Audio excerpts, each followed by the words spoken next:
Good afternoon, everybody. Welcome back to Chem 140. What do we got going on this week? It looks like we are going to finish up the naming chapter. There's not that much left. It's just acids. That's what we're working on today. Then we're going to start doing math again.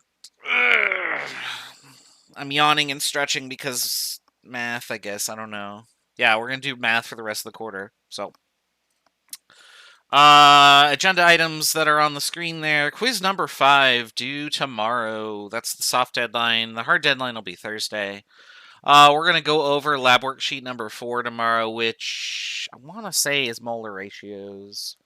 And that's going to use the stuff that we're sort of starting today, but mostly will be on Thursday. So that's what's coming up this week. What's coming over to bug me right now is the cat. Maya, I can hear you even though I can't see you. Oh, great. I said her name and now she's coming over. All right. Maya, you can say hi to the class. Say hi. Well, she thinks that I'm going to pick her up, but I'm not. Okay, you can go away now. She's been bugging me all morning. It's been one of those days for Maya. All right, so we learned in the previous lecture how to name ionic compounds and molecular compounds. Oh, I'm suddenly yawning a lot. Sorry. Apologies for that. And we also learned how to differentiate them. The last category that we didn't get to is acids. Acids are things that start with H. The exact nature of acids we're going to go over in a lot more detail in 163. When we talk about how things dissociate and how things react with bases and all the different things you can do. Because acid-base chemistry is very, very important to both biology and chemistry. So, for now, we're just going to start naming acids. So, acids will dissociate into H plus and some other anion. So what that means is that if I had this acid, HX, it would dissociate, and one of the pieces would be this, and the other piece would be the anion, whatever that ends up being. So any anion you have, you could potentially make an acid from it. So if you had this anion, for example, and I put two of these together, because I got to match up the charges, right? Two individual positives will cancel a 2 minus. I could make this, which would be an acid. And I could do that with virtually any ion that I can think of, even polyatomic ions. So you're going to see a bunch of those coming up here. Now, no matter which ion you are using, you will always have enough H pluses available to completely neutralize the charge. So if I wanted to make an acid out of chloride and H plus, since chloride is -1, I only need 1 of these. But if I wanted to make it out of phosphate, I need 3 minus to be accounted for, so I would need 3 individual positive charges. So whenever you are going through your ions and trying to construct an acid from the name, the first thing you're going to look up is the anion, because that's going to be the unique feature. And then you're going to add the correct number of H pluses based on that. Now, acids are kind of unique in that they have 3 separate rules depending on which anion you're using, and also which state that you're looking at. So, acids can either be gaseous, so what this means would be that, like, okay, I have my H and my Cl, and they're all floating around independently in a container. So here's an H and a Cl.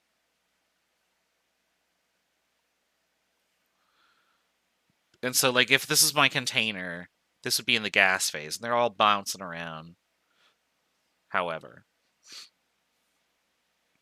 in the aqueous phase, it's more appropriate to write that like this.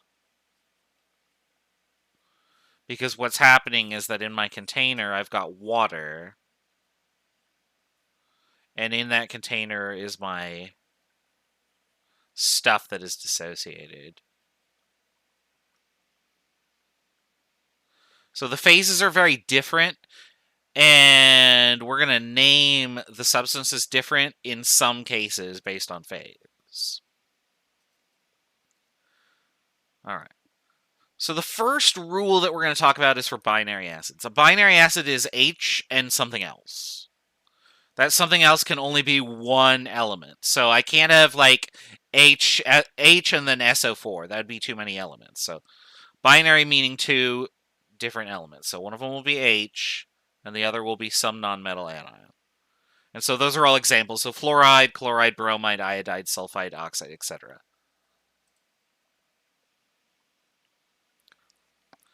For a binary acid, if the acid is in the gaseous state, then the rule that we write is you write the word hydrogen, and then you write the anion with "ide."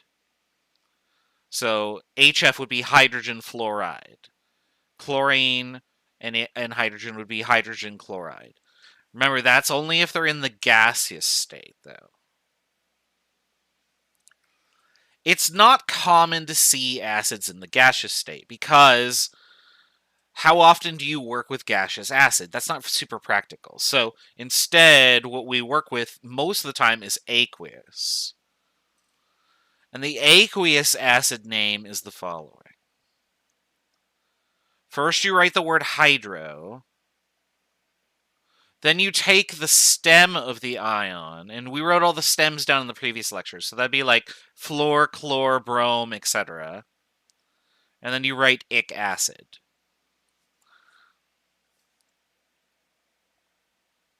So if I did HF, for example, here, this would be hydrogen fluoride if HF was a gas. But if HF was aqueous, it would be hydrofluoric acid.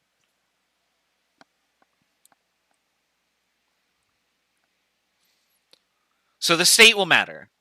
Now, if the state is not written in a problem, assume the state is aqueous, because that is by far the more common of the two.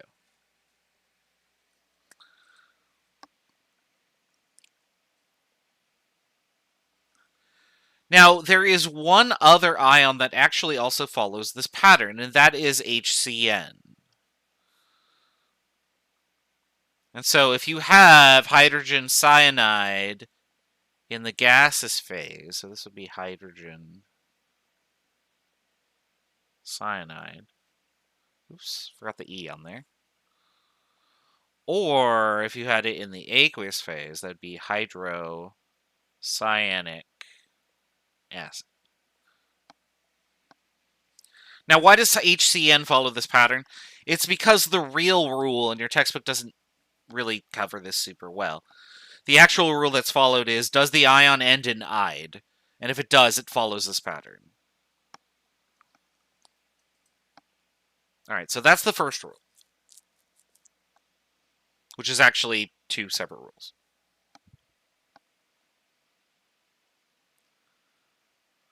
All right, let's talk about the second rule. Let's not talk about the second rule. Let's do examples. So, I want you to name these acids based on what you see here, and type their answers in the chat, and we'll go over the answers in about a minute or so.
Once you have the names, type them in the chat for me.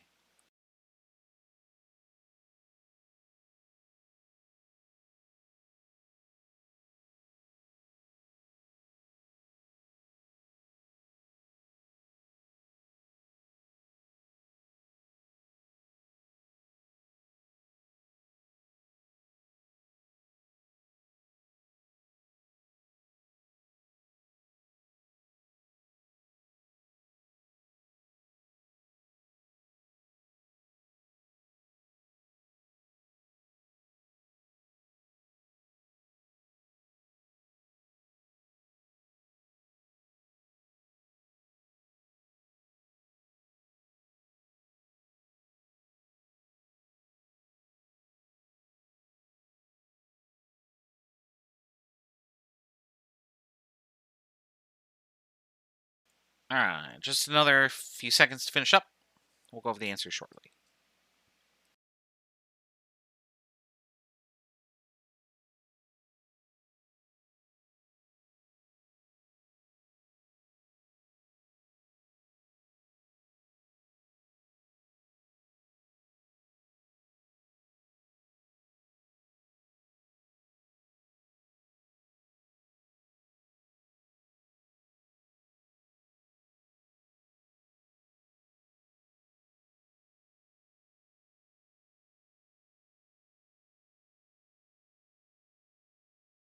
Alright, so really the secret here is just looking at what the state is and writing out the answer. So remember that if it's a gas, we're going to write hydrogen first, and then the ion with ide. So hydrogen bromide and hydrogen fluoride. And then for the aqueous ones, we'll write hydro and then the stem, ic acid.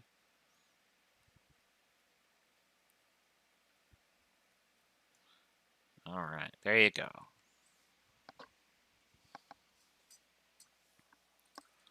Easy enough. Well, let's try and make it a little more complicated.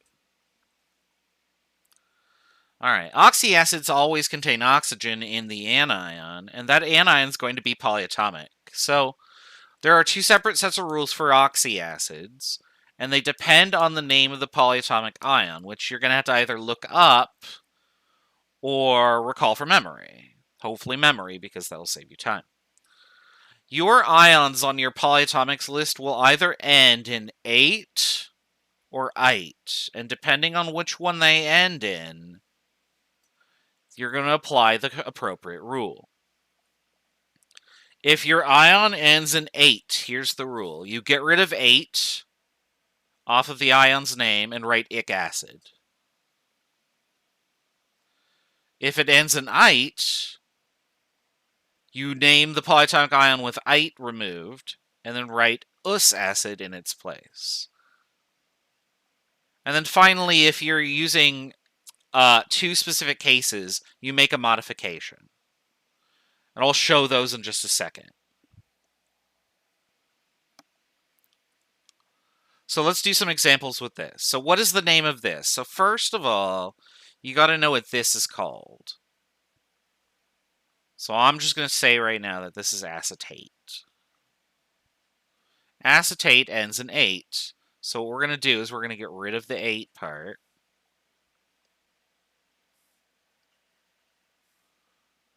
And we're going to write ic acid because 8s become ic. There you go. This is acetic acid, also known as vinegar. Now let's name this one. You gotta go look this up on the table. What is the name of this? I heard you say nitrate. That's not right. Nitrite, because there's only 2 oxygens. Be careful. Now this ends in ite, so we get rid of the ite. And we add us acid to it. So this becomes nitrous acid.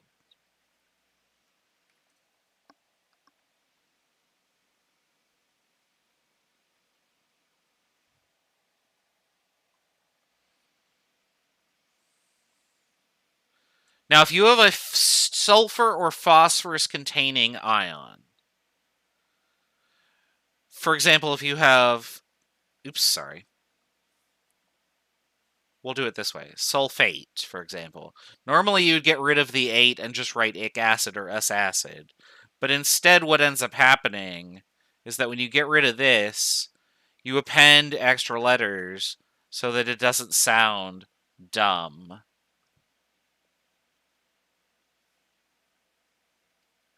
So instead of sulfic acid, it becomes sulfuric acid, for example.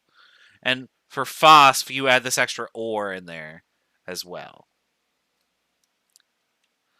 So let's give the names of both of these. So first of all, this polyatomic ion right here is sulfite. So this would become, we'll get rid of the ite, but then we'll put on there. So this will become sulfurous acid. This is phosphate. We're going to get rid of the 8, but we're going to add the extra or on there to make it sound good. Phosphor, there we go, ic acid.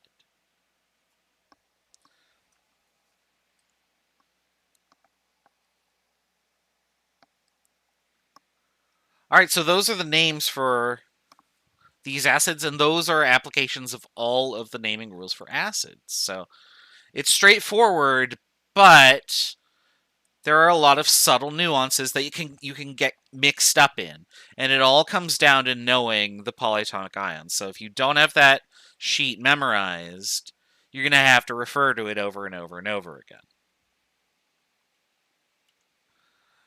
So what I'm going to do is I'm going to give you a bunch of acids here, and I want you to name all of these acids. We're going to assume that all of these acids are aqueous. So what I want you to do is write the name of those acids, and then on the bottom set, I want you to work backwards. I want you to write the formula for the acids based on their name, which means that you're going to have to undo the name into the appropriate ion and then make a formula out of it. That's a little more challenging. I'm going to let you play around with that for a little bit, and then we'll go over the answers in about 5 or 6 minutes or so. So I'll see you for that. Type in your answers in the chat once you've got some.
2 more minutes. We'll go over the answers shortly.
All right, let's go over the answers here.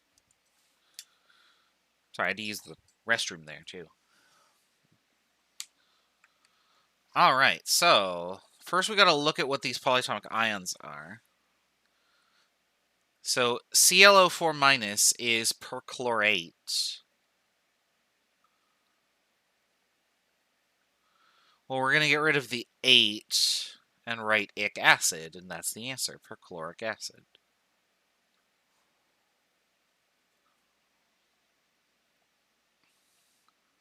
Likewise, if I look up on the chart BRO, that is hypobromite. So we'll write that, hypobromite.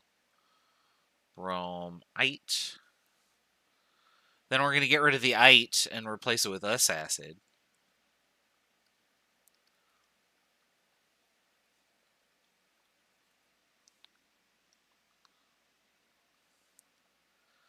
H2Cr2O7, the polyatomic ion right there is dichromate. We'll get rid of 8 and write ic acid.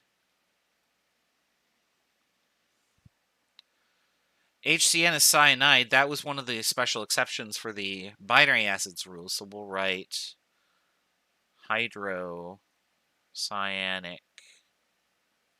acid. And then this right here is phosphite.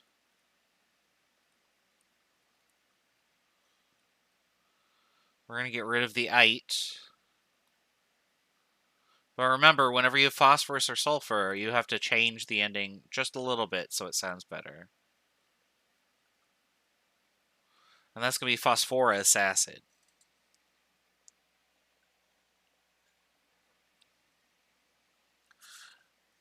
You might think, well, that's weird. Phosphorus and phosphorus acid. Like, how are those spelt differently? There's this extra O in the acid that if you look at the element on the periodic table is not there. So just be careful about that.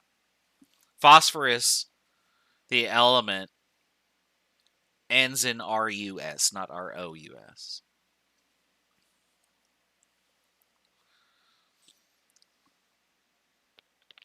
All right, for the next part, we're going to write the formula for these acids here.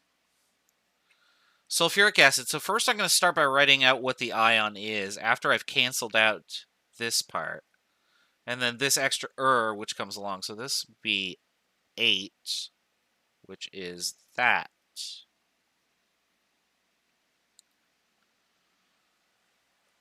I need 2H plus to cancel that because the charges have to cancel out, right? So that would be this.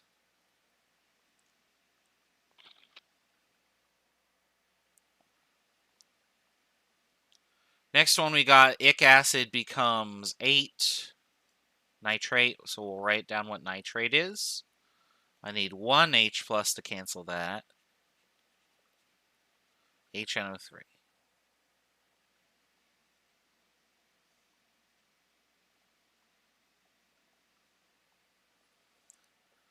For chromic acid, we'll get rid of ic acid and write 8.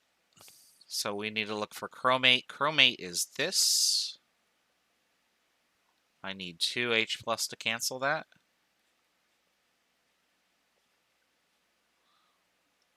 H2CrO4. Hypochlorous acid, we'll get rid of this and replace it with ite. Hypochlorite is ClO minus. I need an H plus for that. There you go. Make sure that L is lowercase. And then periodic acid. This is not periodic acid. Be careful. Periodic acid, so this would be periodate, which is IO4 minus. I need 1H plus for that. There's H. There's the formula.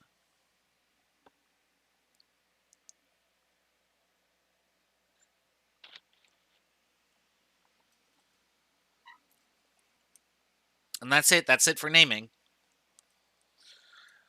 So your naming quiz will just be a mixture of a bunch of different possible formulas. It's just going to give you a grab bag. And you'll just have to type in the name. Make sure that you don't make typos. Be very careful about your spelling. Be very careful about where you put spaces. If you put a space in the wrong spot or you superimpose 2 letters, it will mark it wrong. And I don't go back and correct them for spelling errors. So double check your spelling because it's an online class. You have all your notes available, right? Make sure your notes are correct and you don't make a typo.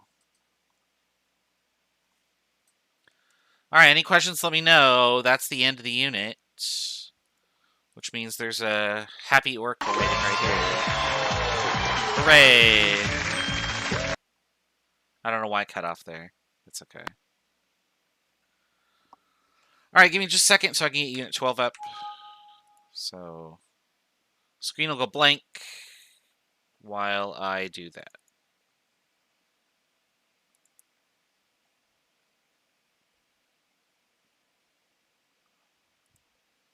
All right, should appear. There it is. Okay.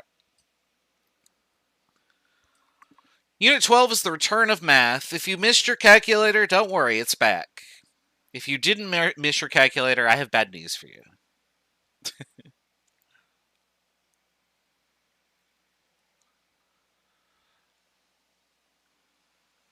Unit 12 and Units 12 through 16 are also sort of the meat and potatoes for this class, so everything we've done up to this point is sort of just to prepare us to do this unit.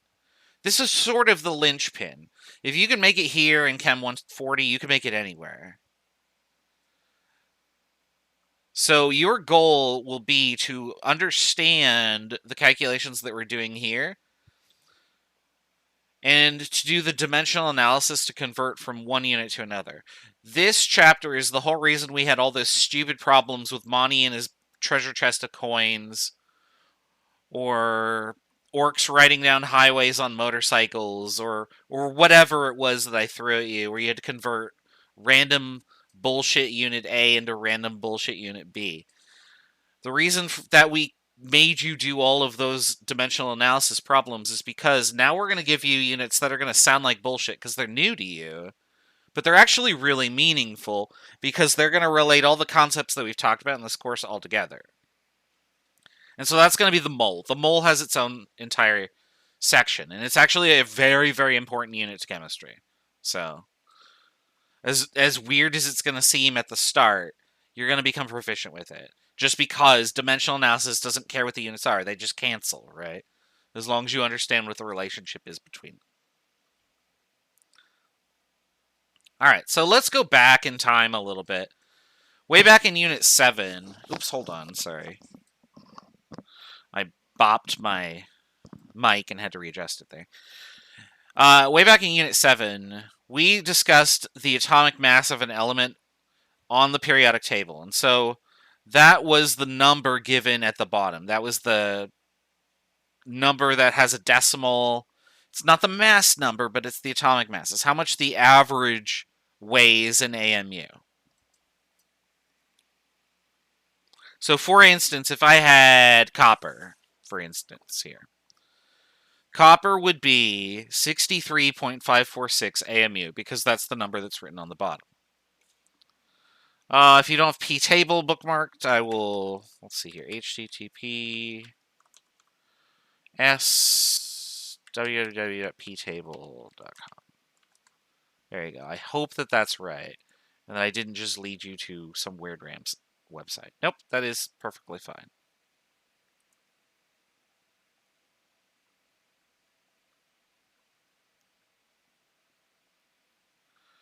All right. Now, what if I give you a formula?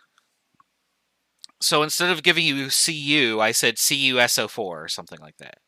Yeah, that's the average mass of all isotopes. So remember that calculation that we did with all the algebra and the percentages that added to 100?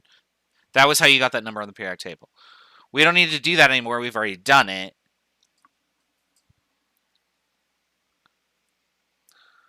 Now what we're going to do is we're going to take a bunch of elements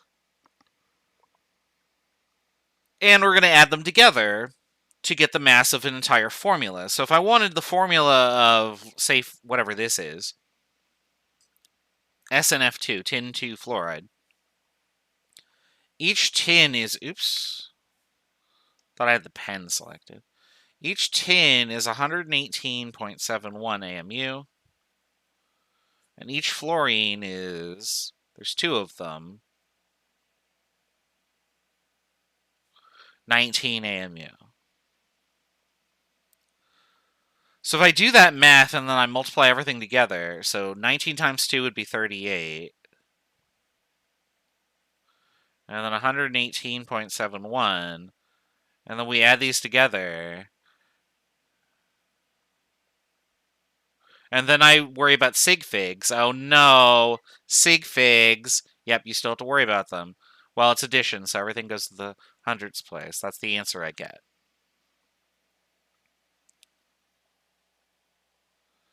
Now, dealing with Sig Figs and formula masses is going to be ridiculous, especially in an online class, because you're not using the same periodic table as me necessarily.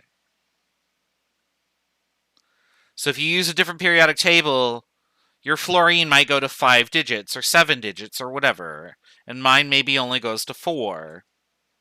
How do we reconcile? The answer to that is that we're going to make up a guideline. I'm just going to skip this example really quickly here. Oh, do I not have that slide? Oh, I guess I don't. Okay. We'll just go back to here.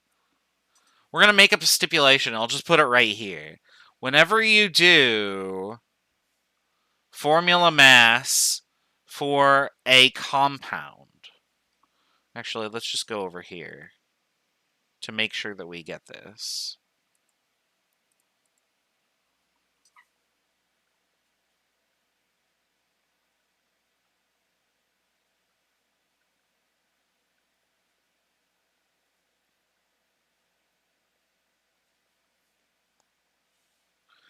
How many sig figs should you have? And the answer is...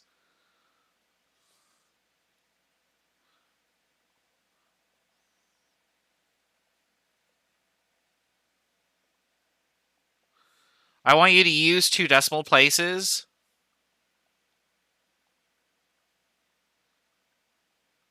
Or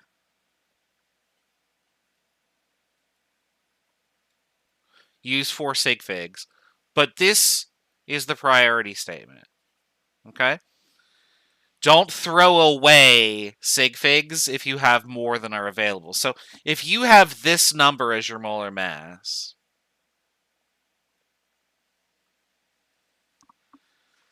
use 2 decimal places. Do this. And that'll be good.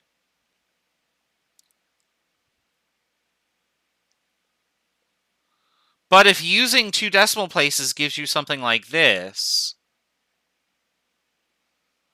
then find out what that next number is and use that too, okay? So always have at least 4 sig figs.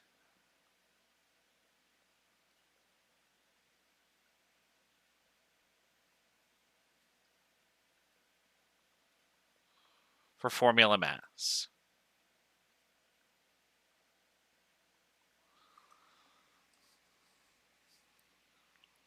So if you're looking at numbers on the periodic table, and you look at hydrogen, it says 1.0079. Do not use 1.01. Get a 4th sig fig. Always use at least 4 sig figs.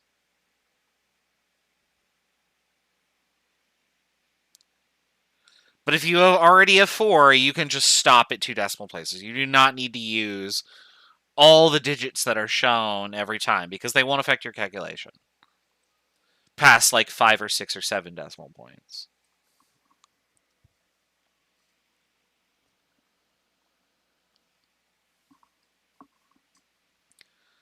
All right. So because this is just an exercise in adding,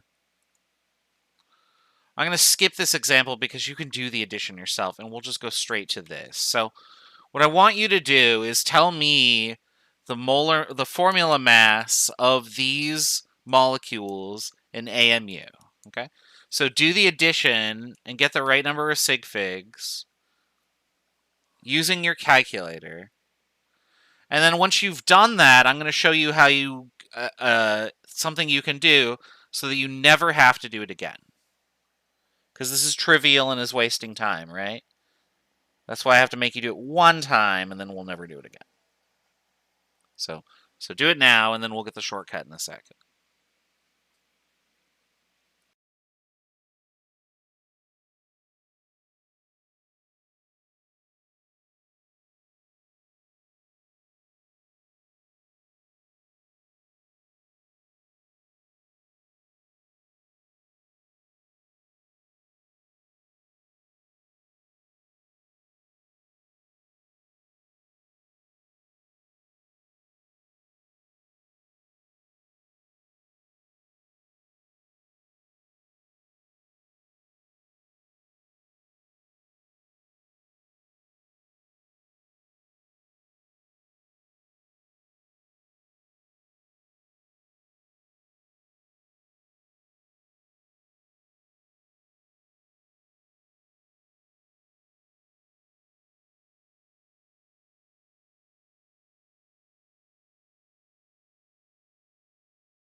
All right, we'll go over the answers in one more minute.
All right, where is my...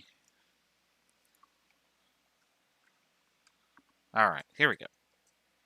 So you can go to the periodic table and look up all these numbers and then add them one at a time. So for example, aluminum, I would have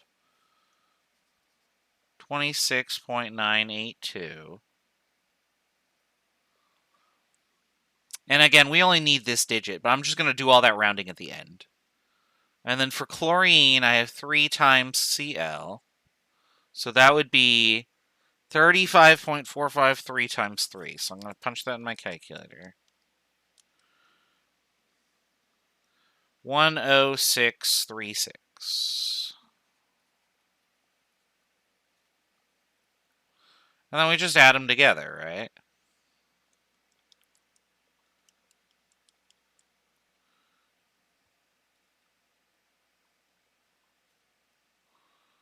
And that's what we should get, 133.34.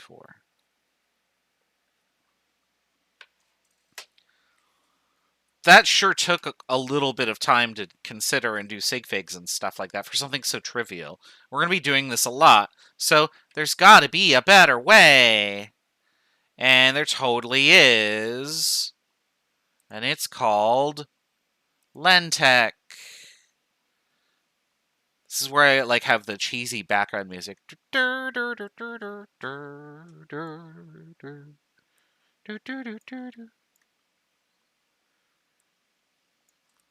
Also known as Google the answer. In other words, you just type in the formula that you want right here. I want AlCl3. Doot, doot, doot, doot, doot, boop. Oh, look at that. There's the answer. So now we don't have to do these calculations anymore. We just type in the formula. BaOH. I mean, you got to type it in correctly, and you got to use parentheses. Boop. What do we got? 171.34. So hopefully that's what you got. Oops. I'm trying to move this by clicking on it in the wrong window here. Hopefully that's what you got in the chat here.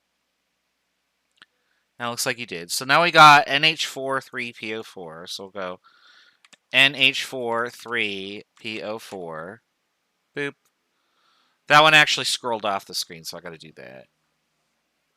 149.09 is what I got for that one.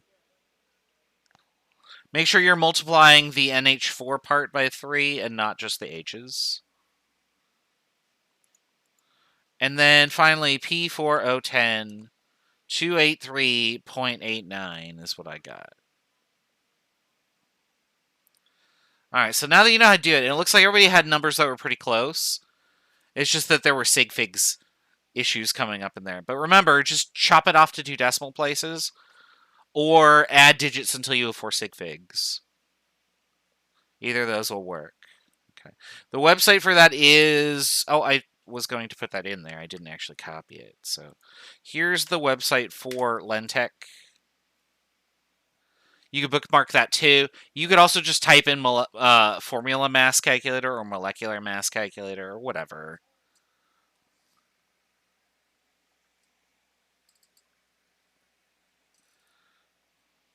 But that is going to be a very useful thing to have for the next few sections, because we're going to be referring to the formula mass of everything all the time. All right. And so we're going to start doing that when we return from the break here, because we're going to take our break. So take a 10-minute break, go fill your water, go pet the cat that keeps bugging you. Oh my goodness. Give her a hug and let her know that you love her, even though she shouldn't be interrupting your lecture. I'm looking at her in the hallway. She's meowing at me. So I'm going to go pet her. We'll put on some more music. And I'll see you in a bit.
Alright, welcome back.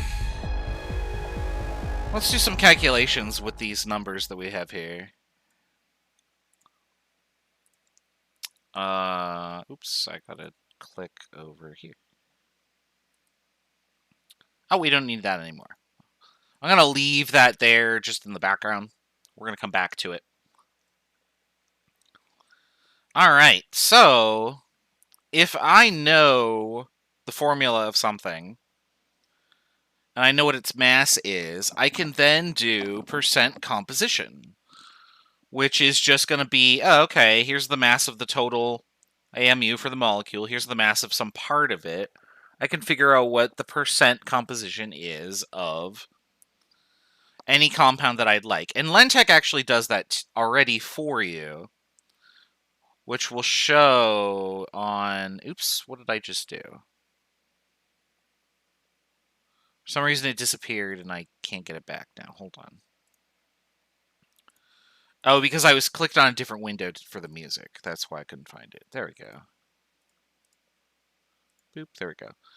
So you can actually see in this that this already kind of works in Lentech for you, which is why I use the site, because percent by mass is something else that we do.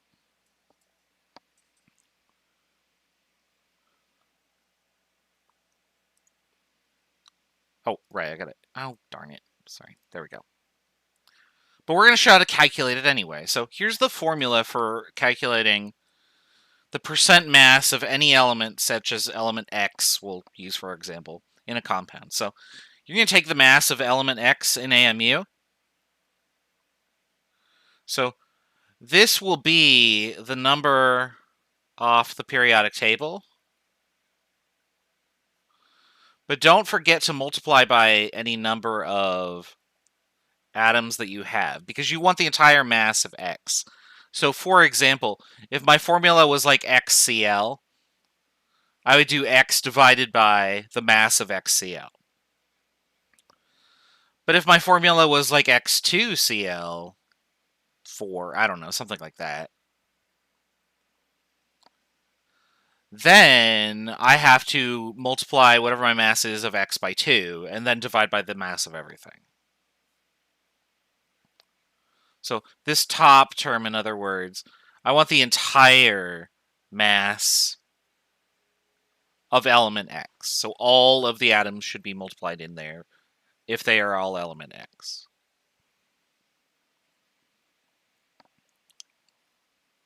So let's do an example. What's the mass percentage of water that is attributed to oxygen? So how would I do this? So let's go to the sample preview.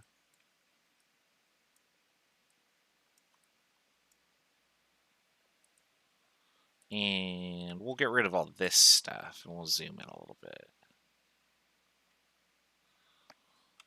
There we go. So let's write the formula for mass percent.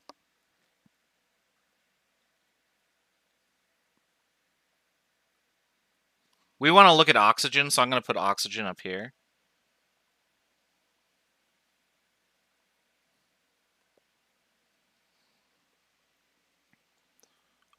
Excuse me. And then what I'm going to do over on the side here is I'm going to figure out what the mass of oxygen is. And that's just on the periodic table. That's just this. Now, you only need to go to 2 decimal places as long as you have at least 4 Sig Figs. So we'll just write in that. That's good enough for our purposes. Now I got to look up the mass of H2O. And we'll just go to Lentech to do that. That hasn't been captured on this on the Photoshop slide, so I'm just going to look this up, and it says 18.02.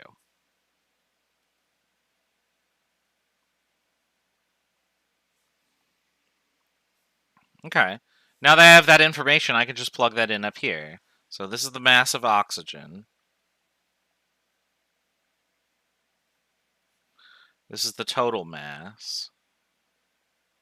These units cancel out. And when I do that calculation, I gotta actually get my calculator out. Looks like I can get like 80% or so.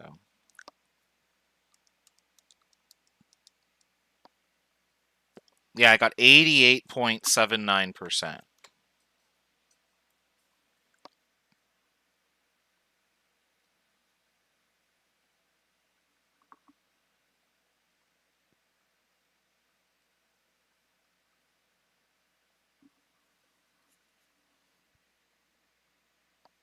So almost 90% of water is just oxygen. The remainder is hydrogen.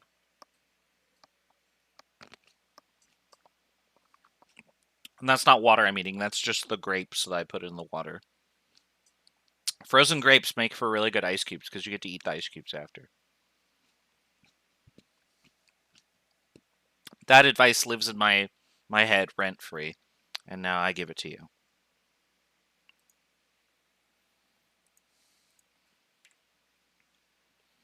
All right. I got 88.80 when I did this. What did I get when I did it just now? I got 88.79. Yeah, that's close enough.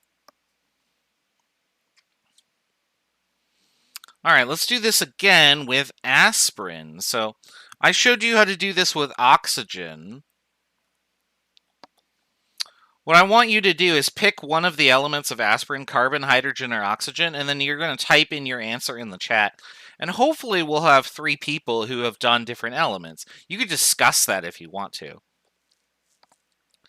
But you don't do all 3 of these. But what I'd like is for somebody to do carbon, somebody to do hydrogen, somebody to do oxygen. Figure out the mass percent. Go to Lentech, find out what the mass, the formula mass is for aspirin by typing it in there. And do the calculation. So I'm going to give you about 5 minutes to do this. Use the chat to figure out who wants to do what. And then everybody present their answer at the end. And then we'll just share it together. So see you in a bit.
Now, when you're finished with your calculation, compare your answer to what Lentech told you. And see if you get an answer that's close, just to check your work.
All right, so it looks like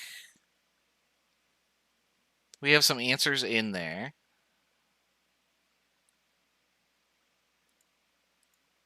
And if I go like this, you can see what I got when I did the calculation. Now I'm going to do just one of these just as an example here. So I'm going to pick carbon because it's right there. So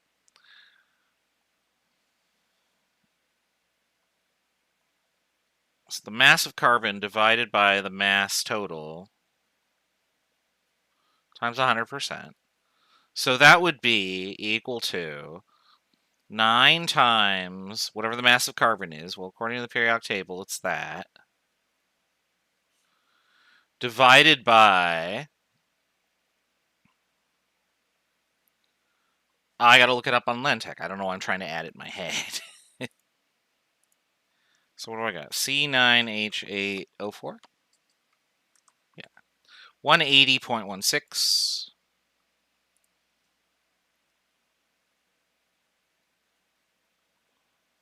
AMU. Times 100%. The AMUs cancel out. And I get, when I punch it in the calculator, I know it's 60, but I'm still going to put it in the calculator just to be sure that I've written it on the screen. I got 0.59996, which rounds to 60. So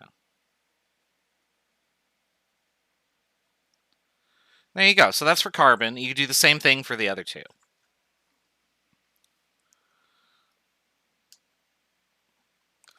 All right, for this next one, this is much more challenging because we have to do it backwards now. I'm going to take the percent composition and turn it into a formula. How the heck do you do that?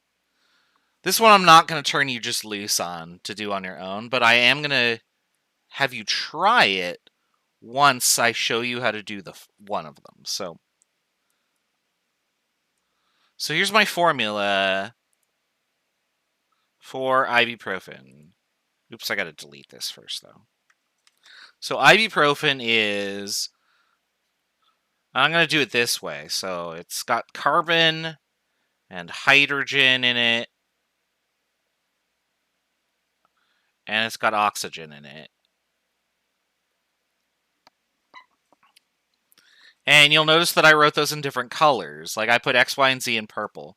Now we're going to write out the mass for one of the elements. So we're going to say, okay, mass percent, we'll do carbon first, equals the number of carbon atoms that are there, which would be X, times the mass of carbon, which is 12.011. We don't need that many Sig Figs, so that's fine. Divided by the total mass, which I showed is 206.29 AMU in the problem statement. Now, I gave you the percent carbon, didn't I? Oops, we got times by 100. Don't forget that. I gave you the percent carbon, and that was this.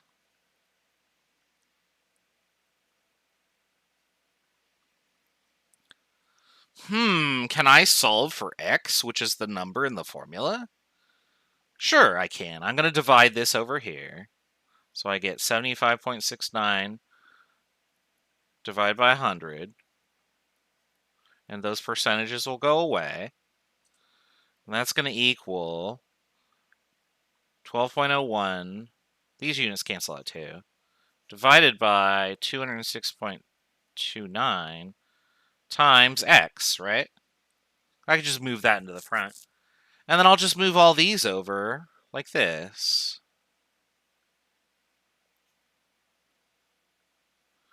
I missed the decimal. So now I've just divided by 12.01 and multiplied both sides by 206.29. So I'll punch it all in the calculator and I should get an integer. So let's try that. 75, my 7 didn't work there. 69 over 100 times 206.29 divided by 12.01. And the number I get is 13.0009. So that's really close to 13. There we go. So we figured out the formula has 13 carbons in it. I want you to figure out how many hydrogens and oxygens are in there. Okay? So give that a try. Split up the work. Somebody do hydrogen, somebody do oxygen, and if they're claimed, you can pick either one. And tell me what the coefficients for these formulas are. Okay? Give you 3 or 4 minutes to do it. We'll go over the answer in a sec.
All right, we'll go over the answer in just a second.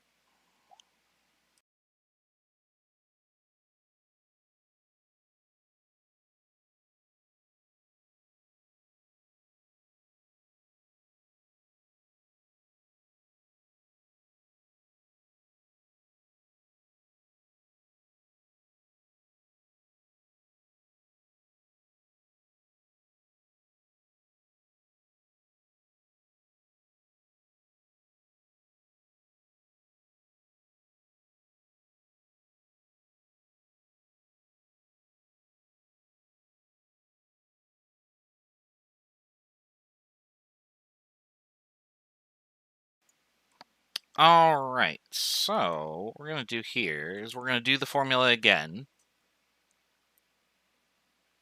I'm just going to write out the formula this time, so Y times the mass of hydrogen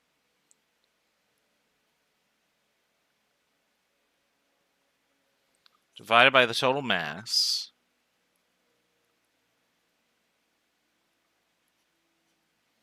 times 100% equals the percentage of hydrogen.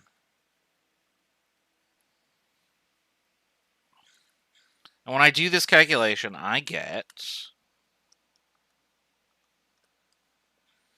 0.08790 times 206.29.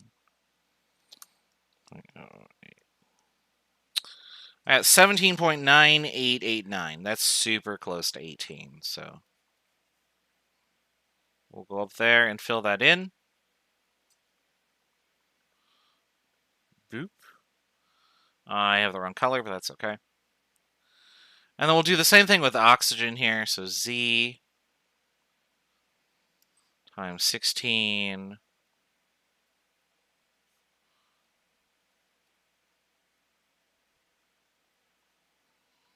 cancel those guys out, times 100%. And for oxygen's percentage, that's 15.51. I don't know how to numbers. There we go. And when I solve for that,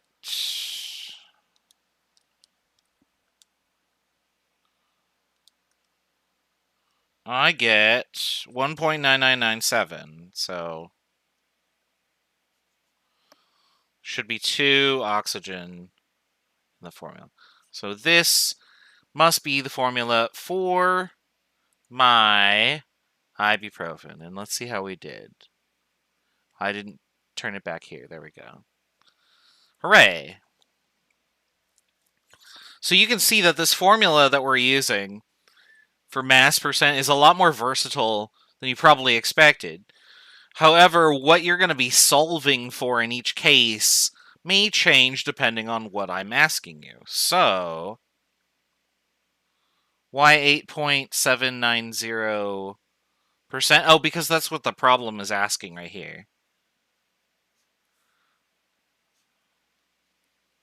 I'm just filling in the formula for that. So that's the mass percentage of hydrogen. That's this part of the equation.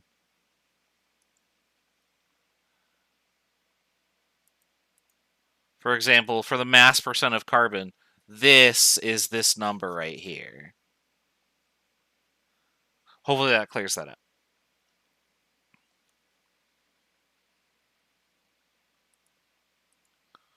Oops, that is what I want to do. Okay. Excuse me. All right, so other applications are just going to have you answer questions based on that question.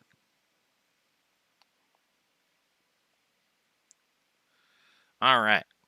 Or on that formula, I'm sorry. So this next problem, we're going to do these last two together, and then I'm going to have you do the try it yourself problems. What mass of hydrogen is present in a 20-gram sample of acetone? So let's do that. And I'll clear the screen. All right, so first I need to figure out what the percent of any sample is for hydrogen in acetone. And then once I know that, I just times the percentage by 20 grams, and I'd be done, right? So let's do that.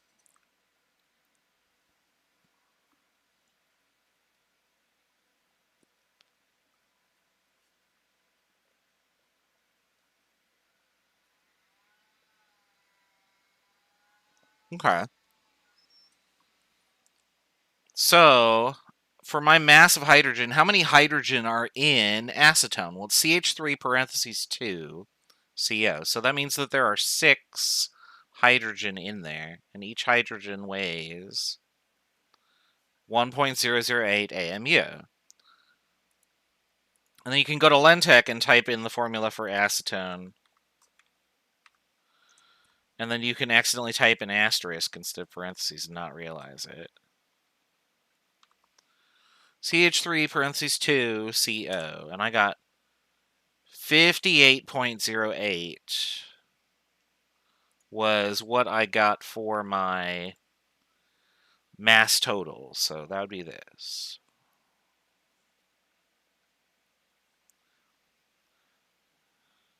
And so that would be for this formula.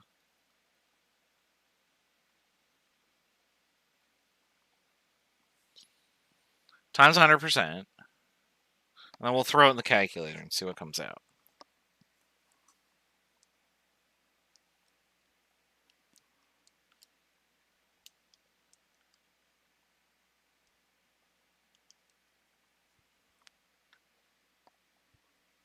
I got 10.41% hydrogen.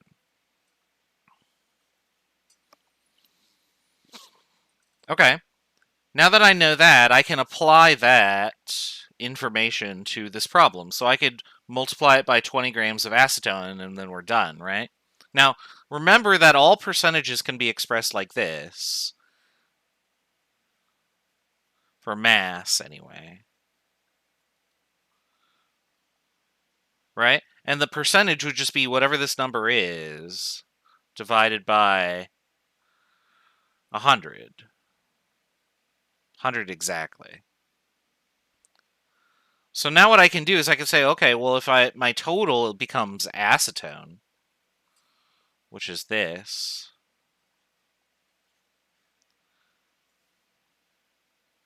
my mass percentage is still true, right? It's just a ratio. So now I'm going to multiply it by the mass of acetone that I was given.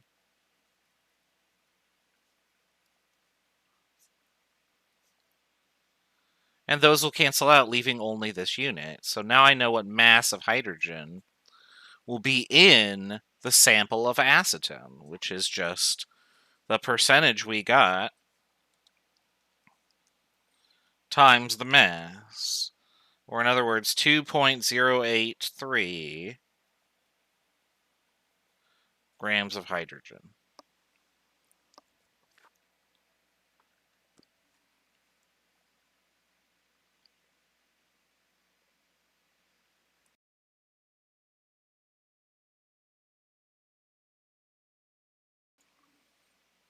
All right.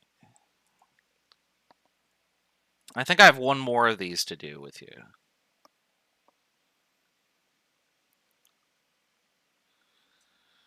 Last problem. A molecule with only one carbon atom is 74.8% carbon by mass.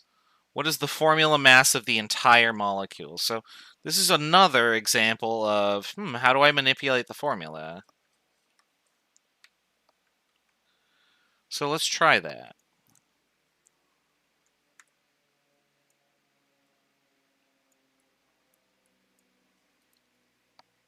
We're going to start by writing down the formula again. So mass percent carbon would be equal to mass of carbon divided by mass total times 100%. Now, I've told you that the mass of carbon in here is made up by only one carbon atom. So I would say 1 times whatever carbon weighs, and we can go look that up, right? So I know that number. I don't know the mass total. This is what I'm going to solve for, right? But I do know what this number is. This is 74.8% carbon. So let's just solve for this. Let's do algebra here and rearrange the terms. So I'm going to move this guy over, and I'm going to move this guy over here. So mass total must be equal to mass of carbon times 100% divided by the mass percent of carbon, which would be 1 times 12.01 AMU. Got a little extra dot there, that's okay. Times 100% divided by 74.8%. And these would cancel out.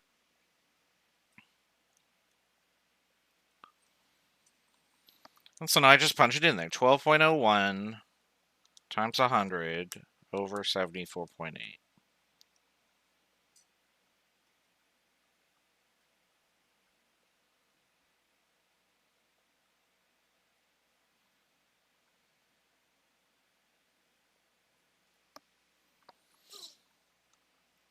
So the entire molecule must be 16.1 AMU if 74.8% of it is one carbon atom.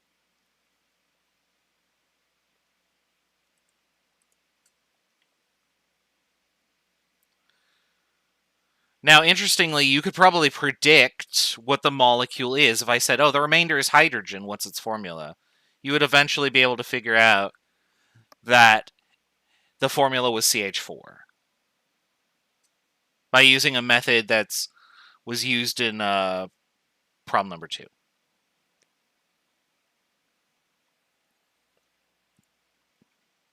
All right, I'm going to give you these problems to do. Then we'll go over the answers, and we might be out of time. Let me see here. We'll see where we're at after we've finished these problems. We might have a little bit more time to do stuff, but I'm going to let you try these 3 problems. The first one, determine the mass percentage of ammonium phosphate used in fertilizer. Uh-oh, what's the formula? Good thing we learned about naming. So you know what the formula is for ammonium phosphate. I mean, provided you know what your polyatomic ions are. And now you're going to see where this is going to get really hairy really quickly. I don't have to give you formulas anymore. I just give you words. Because you can turn words into formulas. So make sure you know that, because otherwise remember, you only get 35 or 40 minutes on these quizzes. So if you're spending all your time looking up what the formula for ammonium phosphate is, shrug is kind of what I'm going to do. So you got to be on top of this stuff. Dietary recommendations suggest that you don't consume more than 6 grams of sodium chloride per day. What's the mass of sodium present in this quantity of NaCl? Note that 6 grams is not sodium, that is the grams of the entire salt. So use the mass percentage to figure out what sodium part that is. And then down at the bottom, a molecule that has 2 nitrogen atoms has this percent mass. What is its formula? So try these 3 problems.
All right, 1 or 2 more minutes, we'll go over the answers. If you have any answers, type them in the chat for me.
All right, let's go over the answers here. Oops.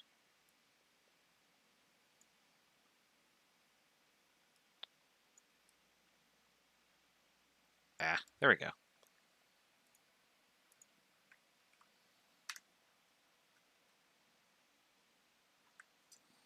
All right, so first you got to know what ammonium phosphate is. So that's this.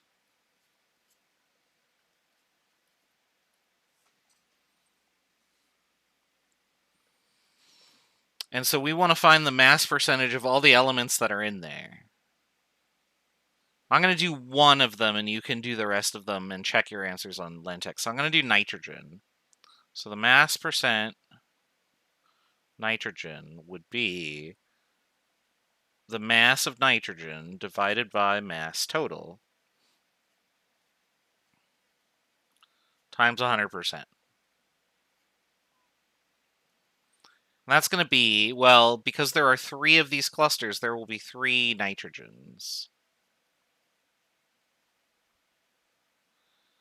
Divided by whatever the molar mass of the formula mass of everything is.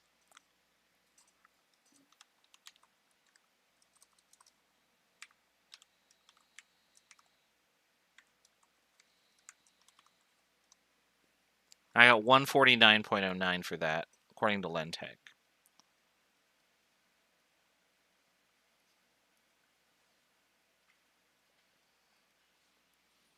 So when I punch that in the calculator, what do I get?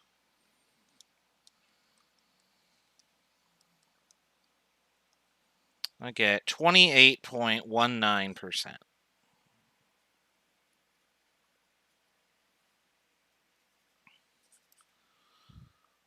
Excuse me.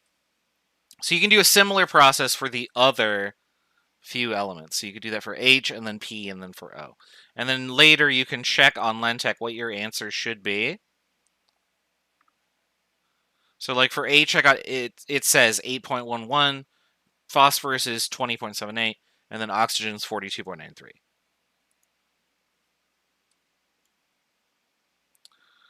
All right, for the next problem, what mass of sodium is present in the quantity of 6 grams of sodium chloride? Well, first, we need to figure out the mass percentage of sodium in sodium chloride. So that would be 1 times the number of sodium atoms, the number of sodium atoms times their mass. So sodium is 22.99.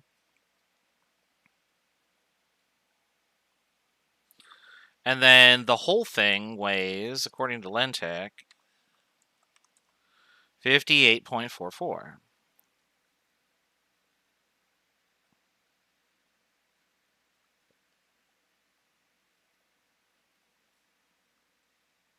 And the result that I get there is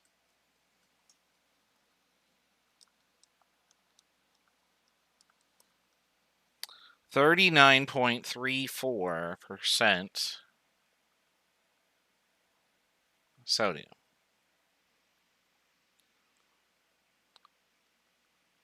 So if I have 6 grams of sodium chloride,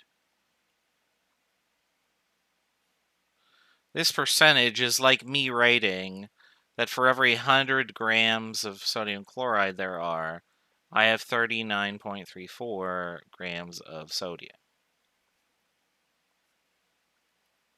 So that'll tell me how much sodium is in sodium chloride. So 6 times 39.34 over 100.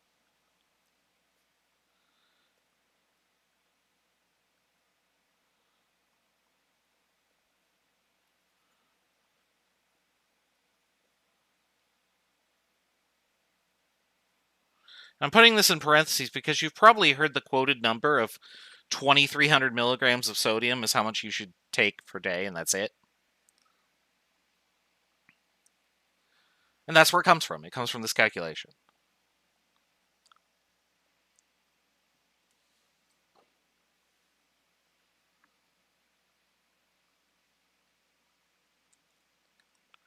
And then for the last problem, a molecule with 2 nitrogen atoms is 63% or 63.6% nitrogen by mass.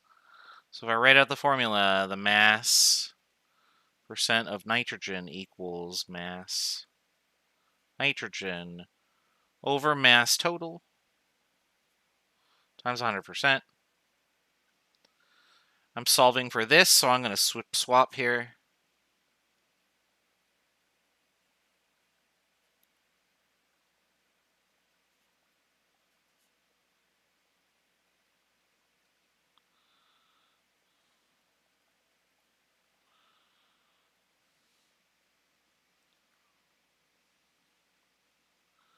What percentage were you supposed to solve for all of them in the first one? Because the question asked you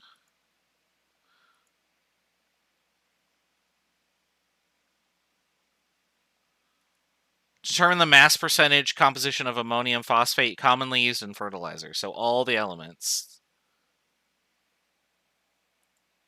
That was what my expectation was. So there are 2 nitrogens. So 2 times the molar mass of nitrogen times 100% divided by whatever the mass percentage of nitrogen was, 63.6%. These cancel out. And I am left with the total mass, which should be 2 times 14.01 times 100 over 63.6.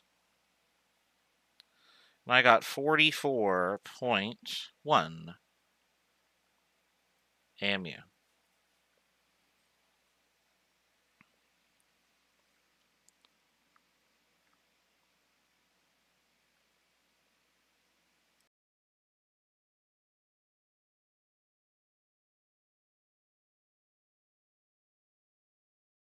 There are problems, and that's the end of that first section.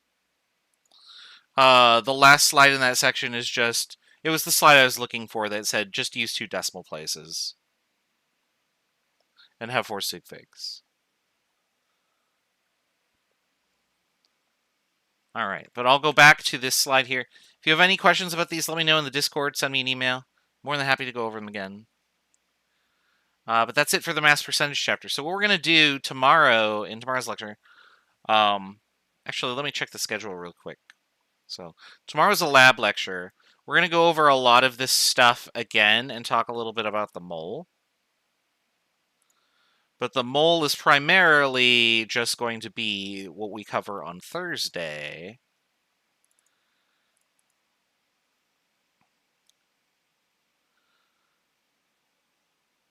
So we're going to cover the worksheet. And I might do a little bit of extra lecturing just in case we need to discuss the mole concept. So I might talk about the mole and then talk about the lab worksheet. So expect a little bit of lecture tomorrow. But we're more or less caught up to where I think we need to be. And so, yeah, that's really all I have to say. So keep in mind, next week's Wednesday and the Wednesday after week 10 are both lectures. So we're going to be meeting Tuesday, Wednesday, Thursday from here on out and actually doing lecture content in addition to the lab. So just be mindful of that. That way we get through all the content and we'll get to the end and everything will be fine. There will also be another quiz that'll be going up tonight, which will be Chapter 11, or Unit 11. You do currently have a quiz due, and there is a second one coming. And when we finish Chapter or Unit 12, there will be a third quiz coming after that. So these quizzes start to pile on towards the end of the quarter. Don't wait till the last minute to do them, because you're going to have no time to study for any of them. And give yourself adequate time. Maybe try and do that Unit 10 quiz sooner rather than later, so you have some time to study for other quizzes. All right, that's all I got. I'm going to call it a day for now. I will see you tomorrow for the lab lecture on molar ratios. Have a good night, and we'll see you for that.